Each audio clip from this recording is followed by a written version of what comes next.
Mga pagbasa ng mga salita ng makapangyarihang Diyos. Ang mga responsibilidad ng mga leader at manggagawa. Ang mga responsibilidad ng mga leader at manggagawa. 24.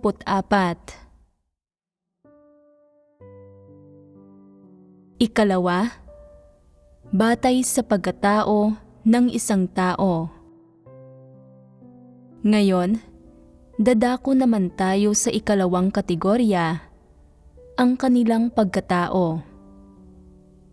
Sa pamamagitan ng mga pagpapamalas ng pagkatao ng isang tao, makikilatis at matutukoy natin kung ang individual na ito ay tunay bang nananampalataya sa Diyos at kung nararapat ba siyang manatili sa iglesia.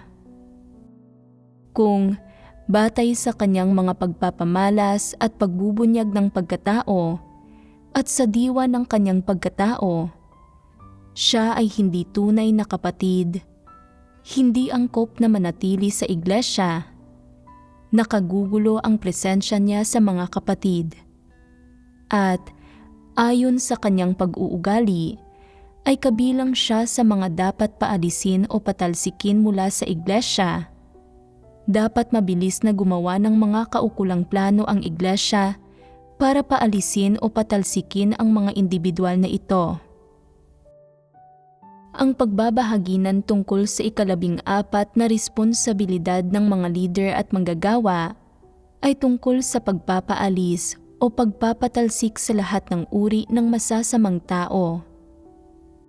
Kung titingnan sa perspektiba ng sangkatauhan, ang pagkatao ng mga individual na ito ay tiyak na di mabuti at masama. Sa simpleng pananalita, sadyang hindi sila mabuti. Batay sa mga pagpapamalas ng kanilang pagkatao, dapat silang paalisin o patalsikin mula sa iglesia para mapigilan sila sa patuloy na panggugulo sa iglesia at sa pag-apekto sa normal na kaayusan ng buhay iglesia ng hinirang na mga tao ng Diyos at sa pagganap nila ng tungkulin. Kaya, sa aling mga pagpapamalas natin huhusgahan kung ang pagkatao ng isang tao ay mabuti ba o masama, at sa gayon ay magpapasya kung dapat ba siyang paalisin o patalsikin ng iglesia. Sa pagbubuod, ang ikalawang kategorya, ang pagkatao, ay sumasaklaw rin sa maraming punto. Subalit pagbahaginan muna natin ang unang punto. A. Pagkahilig na mambaluktot ng mga katunayan at kasinungalingan. Ang unang punto ay tungkol sa mga taong mahilig mambaluktot ng mga katunayan at kasinungalingan. Siguradong madalas na ninyong nakikita ang ganitong uri ng tao.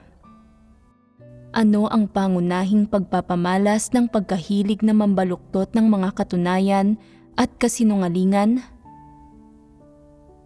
Ito ay ang pagsasalita ng walang mga prinsipyo, palaging pag-uudyok ng mga pagtatalo ng may mga intensyon at pakay na nagdudulot ng masasamang epekto. Malinaw na ang gayong mga tao ay may mga seryosong issue sa kanilang pananalita na nakaugat sa hindi magandang disposisyon at sa kawalan ng pagkatao na humahantong sa kanilang pagkahilig na mambaluktot ng mga katunayan at kasinungalingan. Kung titingnan ito mula sa perspektiba ng terminong ito, ang pambabaluktot ng mga katunayan at kasinungalingan ay nangangahulugang madalas na pagpapahayag na ang katunayan ay kasinungalingan at ang kasinungalingan ay katunayan. Tungkol ito sa pagbabaliktad ng puti at itim at pati na rin sa pagdaragdag ng mga di-totoong detalye sa mga katunayan, pagbibintang ng mga walang basihang akusasyon, paggawa ng mga walang batayang panghuhusga, at pagsasalita kung paano man gustuhin ng isang tao. Ang gayong mga tao ay hindi kailanman naglalagay ng positibong anggulo sa mga bagay-bagay. Ang sinasabi nila ay hindi nagpapatibay sa mga tao at walang anumang pakinabang o tulong na naibibigay sa mga tao. Sa proseso ng pakikisalamuha, pakikibahagi, at pakikipag-ugnayan sa kanila, ang akto ng pakikinig sa kanilang magsalita ay madalas na naglulugmok sa puso ng mga tao sa kadiliman at kalabuan at nagsasanhi pa nga sa mga ito na mawalan ng pananalig sa kanilang pananampalataya. Kaya't nawawalan ang mga ito ng ganang manampalataya sa Diyos at hindi mapayapa ang isipan ng mga ito tuwing may mga espiritual na debosyon at pagtitipon. Kadalasang nababagabag ang isipan at espiritu ng mga ito dahil sa mga pahayag tungkol sa kung ano ang tama at mali at sa tsismis na ikinakalat ng gayong mga individual, at nagsisimula ang mga ito na tingnan ng negatibo ang lahat ng tao at walang makita kundi ang mga kamalian ng iba. Madalas, pagkatapos marinig na nababaluktot ang mga katunayan at kasinungalingan, nagugulo ang normal na pag-iisip ng mga tao at maging ang mga tamang pananaw nila sa mga usapin ay nagugulo, na ginagawang mahirap para sa kanila na makilatis kung ano ang tama at kung ano ang mali.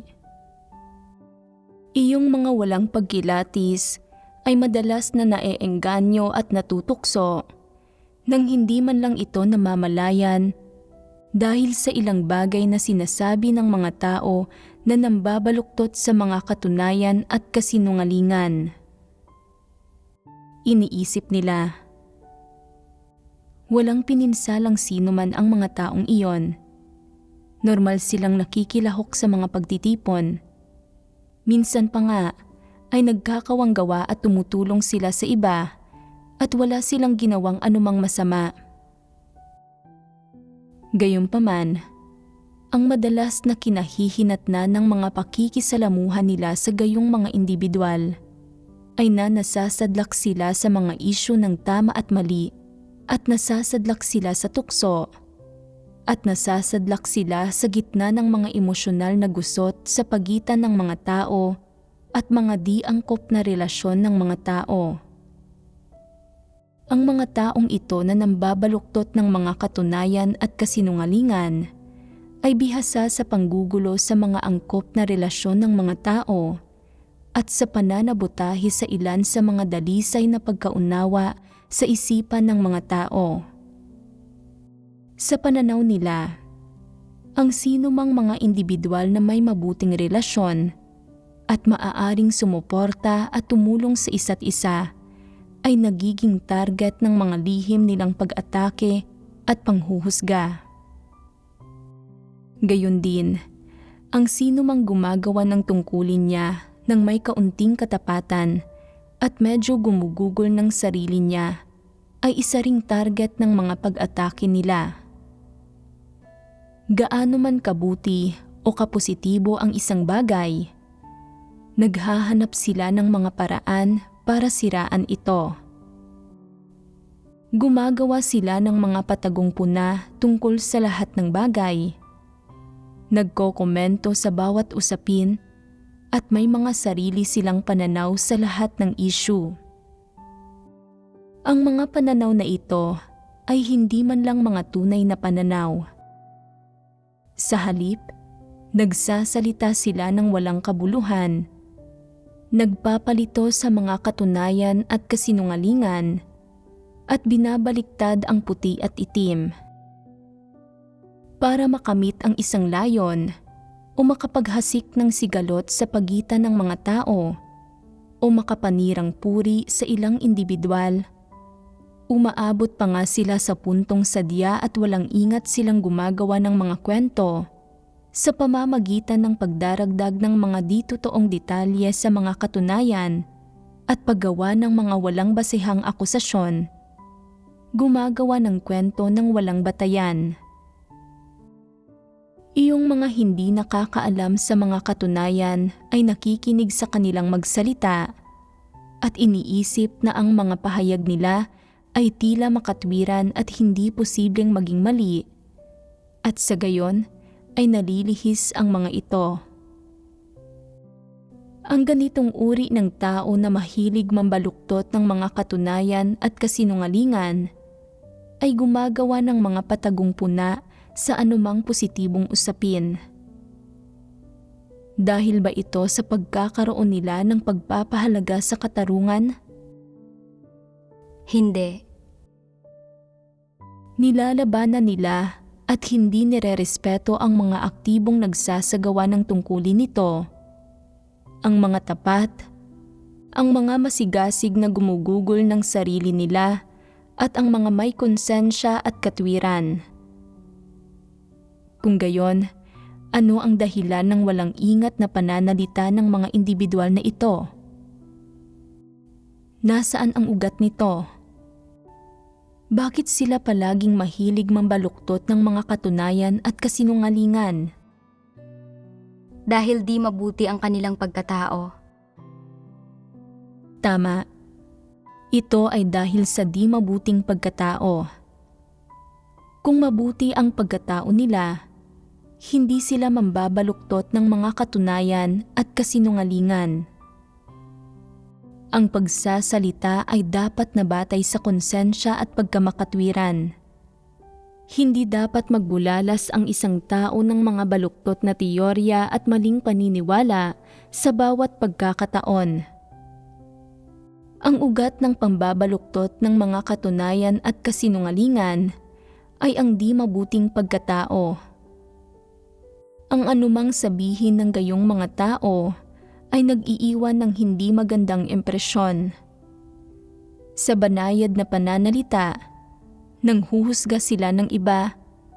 Subalit ang totoo, ang mga salita nila ay naglalaman ng ilang elemento ng mapaminsalang intensyon na magkondena at magsumpa, at ng mga pahiwatig ng panunulsol, pagkainggit, pagsuway, pagkamuhi, at maging ng lalo pang pang-aagrabyado sa mga taong nahihirapan na nga. Sa pagbubuod, ang mga ito ang mga pangunahing katangian ng kanilang pambabaluktot ng mga katunayan at kasinungalingan. Bukod sa mga katangiang ito, may isa pang parehong katangian ang gayong mga individual. Masama ang loob nila sa mga taong may mga bagay na wala sa kanila at pinagtatawanan nila ang mga tao na wala ng mga bagay na mayroon sila. Mabuti ba ang pagkatao nila? Hindi. Ang mga ganitong uri ng individual na masama ang loob sa mga taong mayroon ng mga wala sila at pinagtatawanan ang mga taong wala ng mga bagay na mayroon sila, ay nakararamdam ng inggit sa sino mang mas mahusay sa kanila at sinisiraan ang mga ito ng patalikod, hinuhusgahan at kinokondena ang mga ito. Samantala, kung may sino mang mas mababa sa kanila, pangisi nilang pinagtatawanan ang mga ito, handang kutyain, libakin at hamakin ang taong iyon. Hindi nila kayang arukin ng tama ang anumang usapin o harapin ito batay sa pinakapayak na mga moral ng tao. Hindi nila kailangang hangarin na pagpalain ang sinuman, ni hangarin ang ikabubuti ng sinuman, o hangarin na matupad ang gusto ng mga ito, o hangarin na tahakin ng mga ito ang tamang landas. Subalit kahit papaano man lang, dapat nilang tasahin ng tama ang iba nang walang kinikimkim na anumang mali siya. Nabibigo sila kahit dito. Ano ang ugat ng kanilang pambabaluktot ng mga katunayan at kasinungalingan? Malinaw na makikita sa kanilang pananalita at sa saloobin nila sa iba at sa iniisip nila at paraan ng pagtrato nila sa iba sa kaibuturan ng puso nila na ang pagkatao ng mga ganitong uri ng tao ay mapaminsala. Bagamat ginagamit lang ng mga ganitong uri ng tao ang bibig nila sa pambabaluktot ng mga katunayan at kasinungalingan, sa likod ng mga pagkilos na ito ay naroroon ang mga tagumpay at layon na hinahangad nilang makamit, pati na rin ang mga tunay na pananaw at saloobin nila sa mga tao at mga usapin sa kaibuturan ng puso nila. Isantabi muna sa ngayon kung iyong mahihilig mambaluktot ng mga katunayan at kasinungalingan ay naaarok bang mabuti ang katotohanan, at kung sila ba ay mga taong nagmamahal sa katotohanan, batay sa katangiang ito ng pagkatao nila. Ang pagkahilig sa pambabaluktot ng mga katunayan at kasinungalingan, maaari ba silang magkaroon ng anumang mabuti o positibong impluwensya sa mga kapatid sa iglesia? Siguradong hindi. Tingnan natin ang ilang partikular na halimbawa para makita kung anong mga pagpapamalas mayroon ang mga taong nambabaluktot ng mga katunayan at kasinungalingan.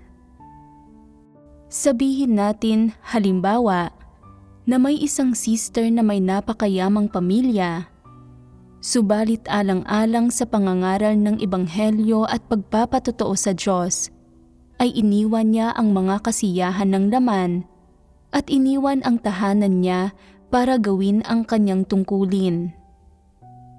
Sabihin ninyo sa akin, ano ang magiging tingin ng mga normal na tao sa sitwasyong ito? Hindi ba't hahangaan at kaiinggitan nila siya? Kahit papaano man lang, iisipin nila na kapuri-puri at karapat-dapat tularan ang kapatid na ito dahil kaya niyang isakripisyo ang kasiyahan ng laman para gawin ang kanyang tungkulin. Subalit paano naman nagkokomento sa kanya iyong mahihilig mambaluktot ng mga katunayan at kasinungalingan? Sinasabi nilang, pinalalampas niya ang buhay ng isang mayamang tao para lumabas at mangaral ng ebanghelyo buong araw. Kung magpapatuloy siya ng ganito, sa malaot madali ay palalayasin siya ng kanyang asawa. Hindi ba't ang pananampalataya sa Diyos ay pawang para makatanggap ng mga pagpapala at pagsasaya? Tingnan ninyo siya. May mga pagpapala, subalit hindi alam kung paano tamasahin ang mga ito. Tinatalikdan ang kanyang pamilya at propesyon para buong pusong gawin ang tungkulin niya. Hindi ba't kahangalan iyon? Kung ganoon kayaman ang pamilya ko, magpapakasaya na lang ako sa bahay. Sabihin ninyo sa akin, may isang pangungusap ba sa mga salitang iyon na naaayon sa pagkatao, na nagpapatibay sa iba? Wala. Iyong mga may kaunting pagkilatis, kapag narinig ito ay iisiping, hindi ba't pambabaluktot ito ng mga katunayan? Likas na positibong bagay para sa isang mananampalataya na talikuran ang lahat para igugol ang sarili niya sa Diyos at na hindi maghangad ng mga material na kasiyahan. Subalit kinokondina nila ito. Kung maririnig ito ng isang taong walang pagkilatis, maililihis at magugulo siya. Ang sigasig niya sa pananampalataya sa Diyos at ang sigasig niyang talikuran ang mga bagay-bagay at igugol ang sarili niya para gawin ang kanyang tungkulin ay kaagad na lubhang maaapektuhan. Bagamat kakaunti ang mga salita ng mahihilig mambaluktot ng mga katunayan at kasinungalingan, malaki ang negatibong epekto nito sa iba sapat na para gawing negatibo ang pakiramdam ng isang tao sa loob ng ilang panahon at hindi siya makabawi mula rito. Hindi ba't ito ang kaso? Ang ilan lang na tila makatotohanang salita ay maaari nang makalason sa ilang tao pagkarinig dito. Ano ang sinasabi nito tungkol sa pagkatao ng mga nagsasabi ng gayong mga nakalalasong salita? May anumang pangungusap ba sa mga salita nila na maaaring magpatatag sa pananalig ng isang tao pagkatapos marinig ang mga ito? Ano ba ang lahat ng salitang ito?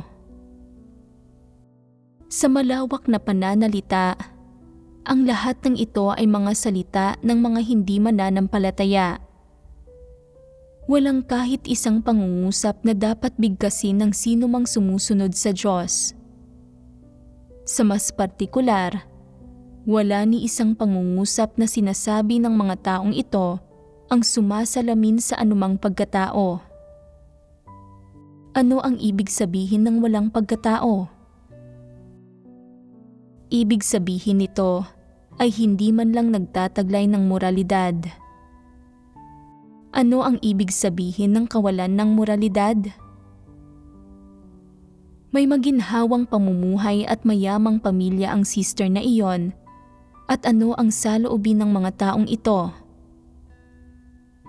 Pagkainggit lang ba ito na sinusundan ng pagnanais ng mabuti para sa taong iyon at pagkatapos ay magpapatuloy na lang? Hindi. Kung gayon, ano ang saloobin nila? Inggit, galit, sama ng loob, at pagkikimkim ng mga reklamo sa kanilang puso. Karapat-dapat ba siyang magkaroon ng napakaraming pera? Bakit wala akong ganoong karaming pera? Bakit siya pinagpapala ng Diyos at ako ay hindi? Mayaman at masagana ang sister, kaya't nakararamdam sila ng inggit at pagkamuhi. Wala ni isang salita ng tunay na paghanga o pagnanais ng mabuti para sa kanya. Ipinahihiwatig nito ang ganap na kawalan maging ng pinakapayak na moralidad. Mayaman ang sister, kaya't nagkikimkim sila ng pagkamuhi.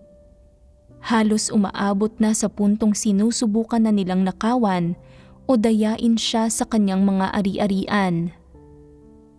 Higit pa rito, ang sister na ito ay namumuhay sa isang mayamang pamilya, subalit nagagawa niyang iwanan ang magandang buhay at mga material na kaginhawahan para humayo at gawin ang kanyang tungkulin. Para sa isang mananampalataya sa Diyos, ito ay isang bagay na karapat-dapat ipagdiwang.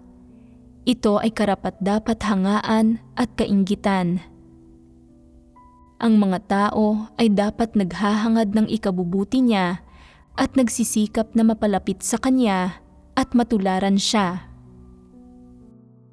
Subalit may sinasabi bang anumang katulad nito ang mga tao na mahilig mambaluktot ng mga katunayan at kasinungalingan? Paano sila magsalita?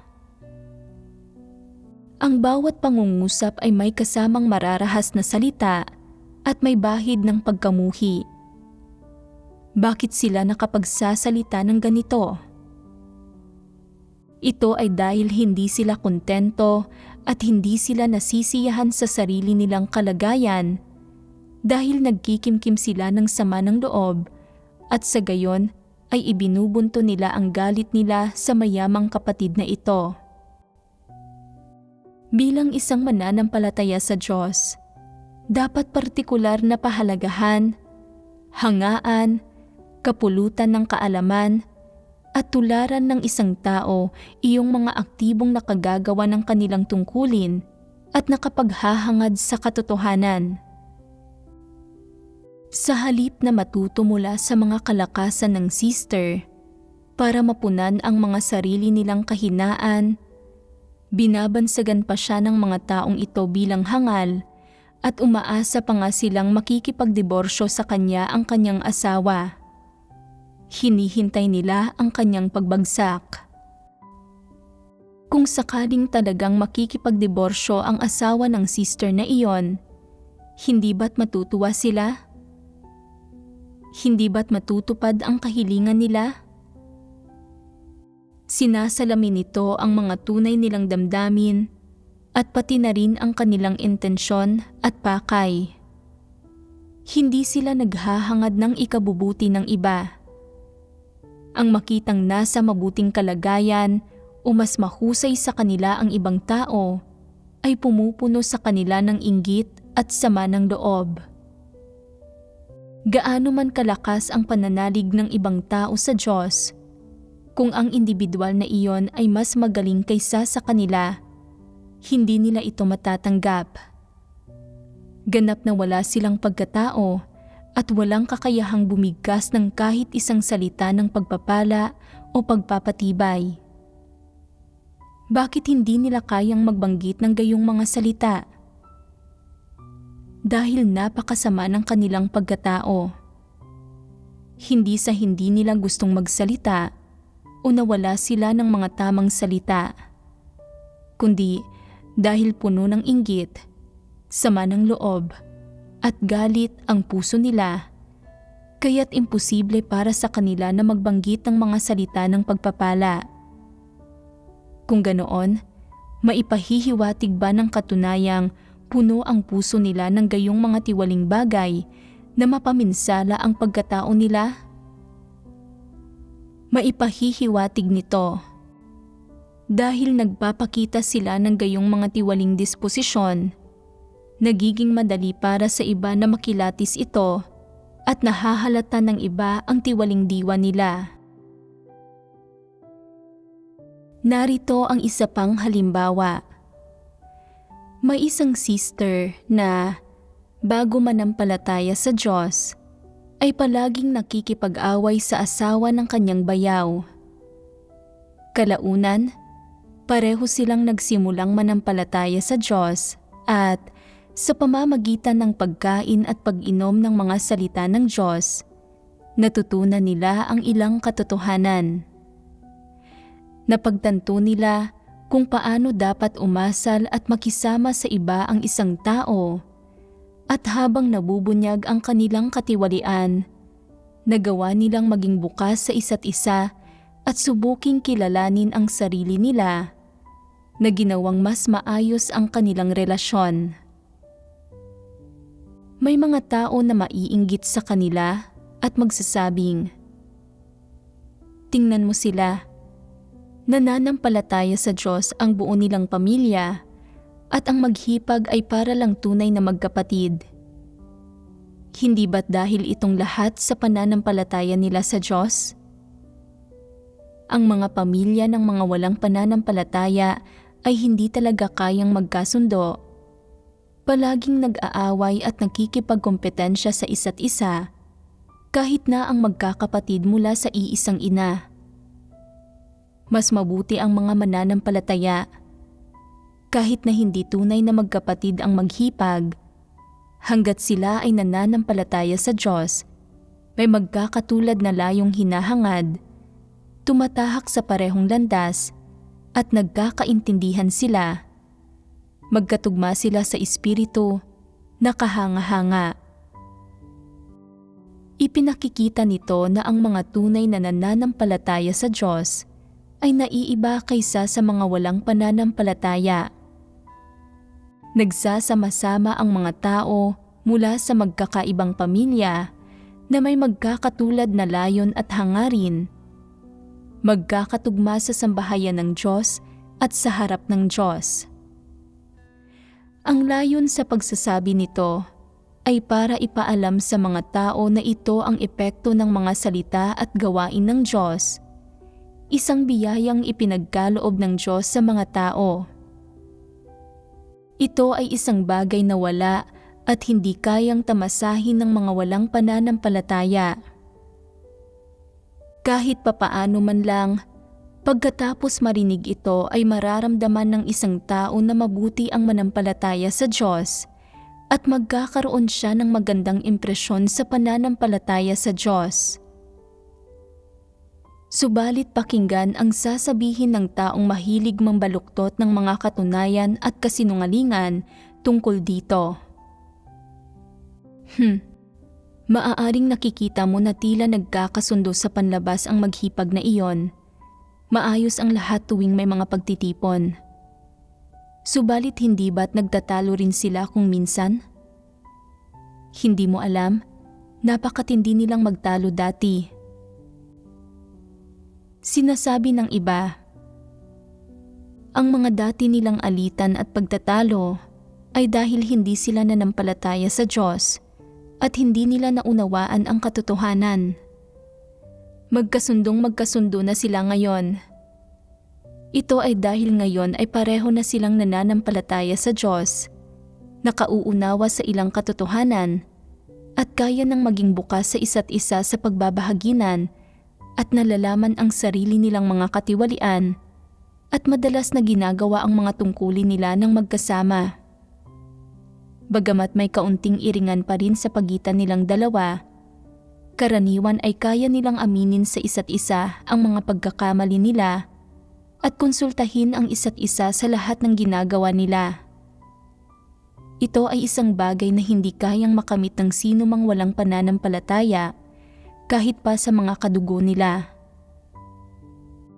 Subalit, sinasabi ng taong nambabaluktot ng mga katunayan at kasinungalingan na, aling pamilya ba ang hindi nag-aaway? Kahit hindi nabanggitin ang maghihipag, maging ang magkakapatid sa dugo ay nag-aaway, tama? Ang pagkakasundong tila mayroon sila ngayon ay pakitang tao lang para sa iba. Sa sandaling mamatay ang biyenan nila, hindi ako maniniwalang hindi nila pag-aawayan ang mana.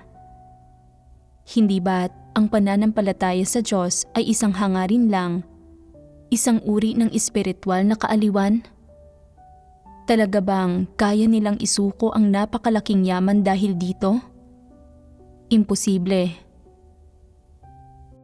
May isang pahayag ba sa mga salitang ito ang naaayon sa mga katunayan? Mayroon bang anumang hangarin para sa mabuting kapakanan ng iba? Anumang pagpapala? Mayroon bang anumang nagpapahayag ng personal na sentimiento na ang pananampalataya sa Diyos ay tunay ngang mabuti, pagkatapos makitang tinatamasa ng iba ang biyaya ng Diyos tulad ng pagtamasa nila? Sa pananaw ng mga nambabaluktot ng mga katunayan at kasinungalingan, ang mga personal na pagbabagong nagaganap sa mga kapatid ay pawang panlilin lang.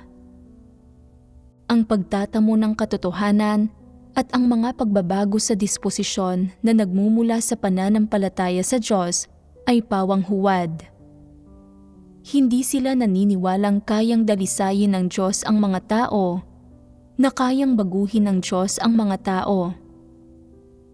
Mula sa mga salita nila, makikita ng isang tao hindi lang ang kanilang pabasta-bastang panghuhusga, pagkamuhi at pagsumpa sa mga tao, kundi pati na rin ang kawalang pananampalataya at pagkakaila nila sa epektong nakamit ng gawain at mga salita ng Diyos sa mga tao. May magandang relasyon ang maghipag at nagpapakita sila sa isa't isa ng pagpaparaya at pasensya kapag magkasama sila dahil sa pananampalataya nila sa Diyos. Hindi komportable at hindi nasisiyahan sa kanyang puso ang taong ito na mahilig mambaluktot ng mga katunayan at kasinungalingan, at kaya sinusubukan niya ang lahat ng posibleng paraan para maghasik ng sigalot sa pagitan ng maghipag. Magiging masaya kung mapagtatalo at mapag-aaway niya ang maghipag kapag nagkakatagpo ang mga ito. Anong klaseng pag-uugali ito? Anong klaseng mentalidad ito? Batay sa kanyang mentalidad, hindi ba't medyo baluktot ito? Pagdating naman sa kanyang ugali, Hindi ba't kahindik-hindik ito? Subalit, nakikilahok pa rin sa buhay iglesia ang mga ganitong uri ng tao at sa mga gumagawa ng kanilang mga tungkulin, maraming ganitong tao. Ang mga taong ito ay karaniwang tinutukoy na may nakakalasong dila. Ang totoo, hindi lang nakakalason ang dila nila. Ang panloob na mundo nila ay napakadilim at napakamakamandag. Anumang magagandang patotoong batay sa karanasan ang maaaring ibahagi ng mga kapatid, sa paningin nila, lahat ng ito ay artipisyal at guni-guni at walang espesyal sa mga ito. Sino man ang ginagawa ng Diyos ng gawain ng paghatol at pagkastigo na nagdudulot ng malalaking nakakamit, kung kaya't nagagawa niyang tumayo at magbahagi ng kanyang karanasan at magpatotoo sa Diyos, sa kaibuturan ng mga individual na ito, hinahamak nila ito, iniisip na, ano ba ang napakagaling doon? Matapos makinig ng napakaraming sermon, hindi ba't kahit sino ay magkakaroon ng kaunting pangunawa? Nagsulat ka lang ng isang artikulo ng patotoong batay sa karanasan at nasisiyahan ka na. Itinuturing mo na ang iyong sarili na isang mananagumpay? Gusto kong makita kung magrereklamo ka pa rin ba tungkol sa Diyos kapag nagkaaberya ang mga bagay-bagay sa hinaharap. Kung kukunin sa iyo ng Diyos ang iyong anak, gusto kong makita kung iiyak ka at kung patuloy ka pa rin bang makapananampalataya sa Diyos kapag nagkagayon. Ano sa tingin ninyo ang pumupuno sa kanilang puso? Hindi ba't ito ay isang hangarin na masadlak ang buong mundo sa kaguluhan? Isang takot na tahakin ng mga tao ang tamang landas? Sa pagbubuod, anuman ang mangyari sa pamilya ni Numan, kailangan nilang magbigay ng ilang komento tungkol dito. Subalit anuman ang sabihin nila, ang lahat ng taong ito ay may iisang katangian na inaasam nilang walang sino man ang nasa magandang kalagayan. Nagsasalita sila tungkol sa lahat ng tao na para bang walang anumang merito ang mga ito. Masaya silang pag-usapan ang iba na para bang basura ang mga ito at palagi silang nagagalak sa kasawian ng iba. Kung ang isang tao ay may mayamang pamilya, naiinggit, nagagalit at namumuhi sila, palaging nagrereklamo sa puso nila at nag-aasam na alisin ng Diyos ang yaman at biyayang tinatamasa ng taong iyon at ibigay iyon sa kanila. Ang mga reklamong binibigkas ng mga individual na ito kapag nakatalikod ang mga tao ay sukdulang nakasusuklam na pakinggan.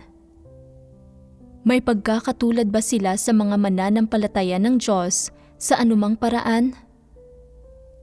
Siyempre, ang mga ganitong uri ng tao ay mahusay rin sa pagbabalat kayo.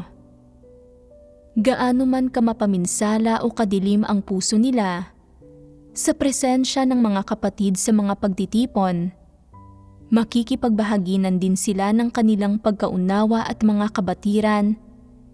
Maglilitanya ng magagarbong doktrina para magbalat kayo. Bubuo ng isang maluwalhati at mabuting imahe para sa sarili nila. Subalit kapag walang nakatingin, hindi sila nagsasalita o kumikilos na parang mga tao.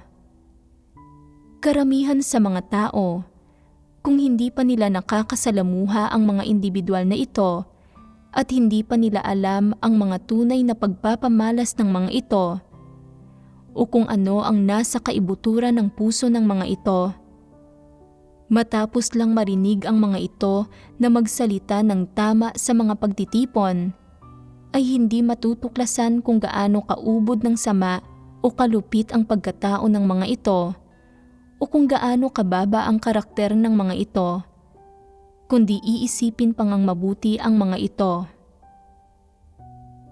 Pagkatapos lang gumugol ng mas maraming panahon kasama ang mga ito at maunawaan ang mga kilos at pag-uugali ng mga ito kapag walang nakatingin, saka unti-unting magiging mapagkilatis ang mga tao sa mga ito at makararamdam ng pagkasuklam. Sa makatwid, ang pagkilatis sa isang tao ay hindi lang dapat nakabatay sa magagandang salitang binibitawan nito sa mga pagtitipon. Dapat ding pagmasdan ng isang tao ang mga kilos at salita nito sa buhay kapag walang nakatingin para makilatis ang diwa at tunay na mukha nito. Bukod sa hindi pagsasalita tulad ng mga tao, may isa pang katangian ang uri ng mga tao na mahilig mambaluktot ng mga katunayan at kasinungalingan. Gusto nilang magkomento sa lahat ng tao at lahat ng bagay, maging sa mga hindi pamilyar sa kanila o hindi pa nila kailanman nakasasalamuha, at hindi rin nila pinapalampas maging ang pinakamaliliit na usapin sa buhay ng ibang tao. Ang kinalalabasan ng pagkokomento nila ay na kahit gaano pa kapositibo ang isang bagay, binabaluktot ito ng kanilang pananalita para maging negatibo.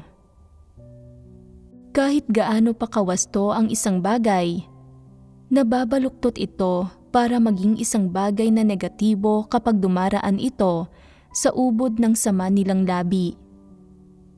Nasisiyahan sila rito, kaya nakakakain sila ng maayos at nakakatulog ng mahimbing.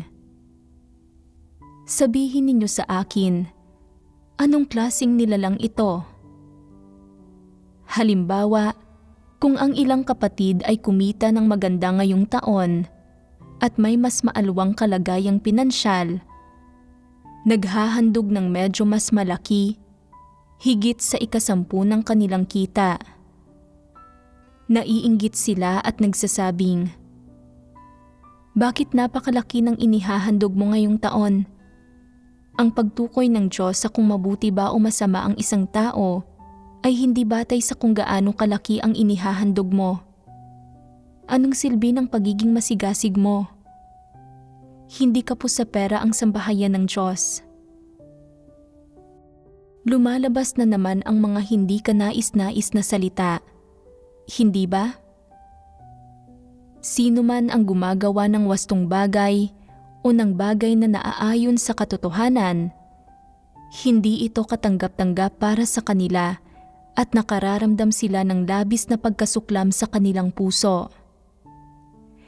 Sinusubukan nila ang lahat ng paraan para makontrol ka, naghahanap ng mga palusot para atakihin, akusahan at kondinahin ka, hanggang sa magapi ka nila at matanggal nila ang pagiging positibo mula sa iyo. Iniiwan kang lubos na naguguluhan at hindi magawang mapag-iba kung ano ang tama at kung ano ang mali. Pagkatapos ay masaya silang tumatawa, lihim na kinukutya ka at sinasabi sa sarili nilang, "Hanggang ganito lang pala ang kaya mo." Subalit nagsasalita ka pa tungkol sa patotoong batay sa karanasan. Isa itong dyablo na nagpapakita ng tunay na kulay nito. Hindi ba?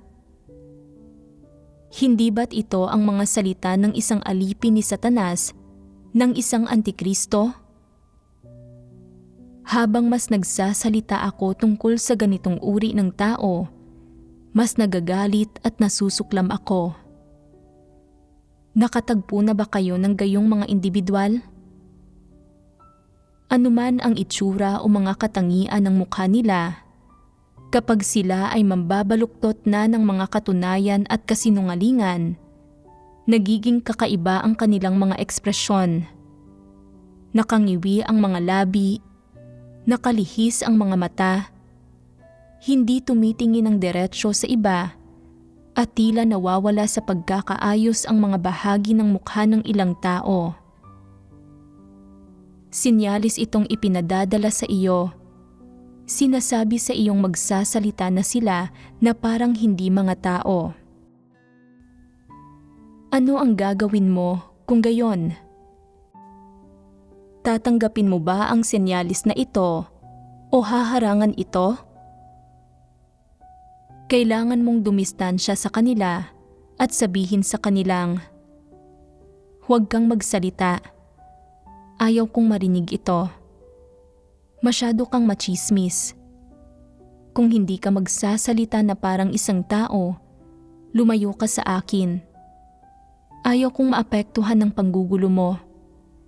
Ayaw kong madamay sa mga diwastong relasyong ito sa pagitan ng mga tao. Hindi ko papansinin ang isang tulad mo." Pagmasdan at tingnan ninyo kung sino sa inyo ang mahilig na mambaluktot ng mga katunayan at kasinungalingan, kung sino ang nagtataglay ng gayong pag-uugali at agad kayong dumistansya sa kanila. Ano ang katangian ng pagkatao ng mga individual na ito? Ito ay makamandag na pagsasalita o sa mas kolokyal na pananalita, pagkakaroon ng nakalalasong dila. Sa paglalantad ng mga makamandag na salita nila, makikita mo ang iba't ibang pahayag na inilalabas nila.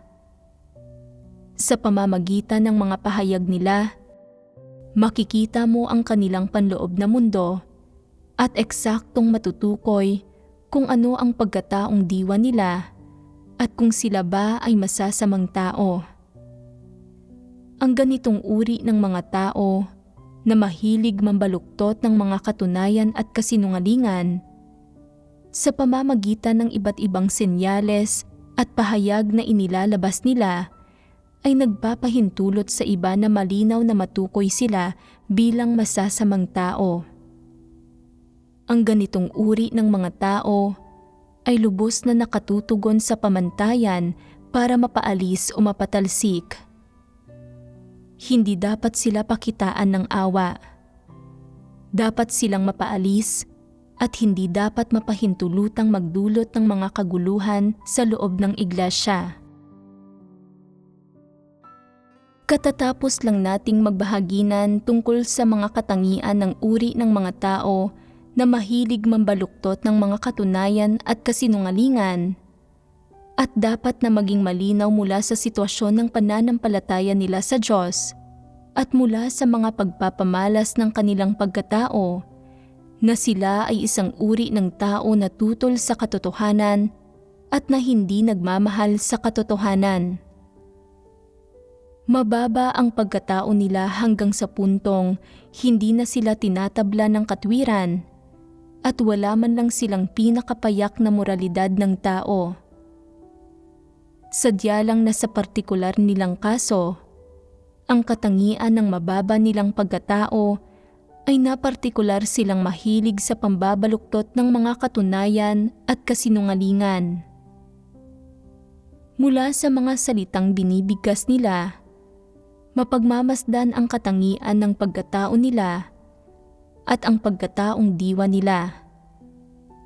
Malinaw na ang ganitong uri ng mga tao ay mga individual na may mababang pagkatao. Gaano kababa ang pagkatao nila? Mababa ito, umaabot sa punto ng pagiging masama.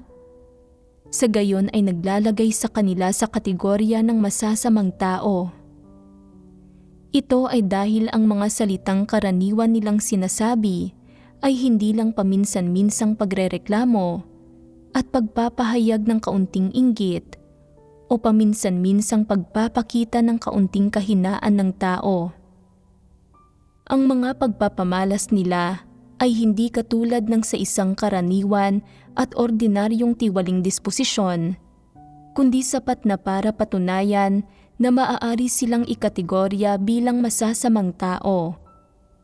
Ito ang unang uri ng tao, iyong mahihilig mambaluktot ng mga katunayan at kasinungalingan.